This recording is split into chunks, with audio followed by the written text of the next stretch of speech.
ये मेरा किराए का मकान है। कभी मज़दूरी मिलती है, कभी नहीं मिलती।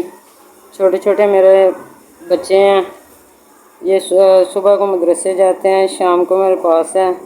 तो इतना ज़्यादा बिल आ गया है, समझ नहीं आ रही क्या किया जाए। लिहाजा मेरी मदद की जाए और मेरे लिए आसानी पैदा की जाए। इन बच्चों को मैं ना स्कूल पढ़ाना चाहती हूँ। इन बच्चों का ना वजीफ़ा लगा दिया जाए। मैं खुद बीमार रहती हूँ, कभी मज़दूरी मिलती है, कभी नहीं मिलती। तो लिहाजा जितनी हो सके मेरी मदद की जाए। ये हमारा बिल है, इतनी मज़दूरी आमदन नहीं है जितना बिल आ गया।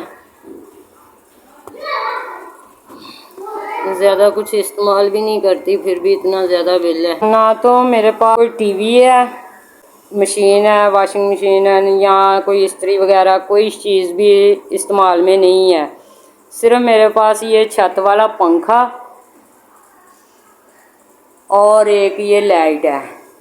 और इतना ज़्यादा बिल आ गया है कि मैं कहाँ से अदा करूँ। एक तो खुद मज़दूरी करती हूँ। ये जो मेरे 3 छोटे छोटे बच्चे हैं ना, अगर मेरा बिल अदा ना हुआ और कुछ मदद ना हुई तो मैं खुद भी मर जाऊँगी और अपने छोटे छोटे बच्चों को भी साथ में ले कोई ना कोई चीज़ खिला दूँगी।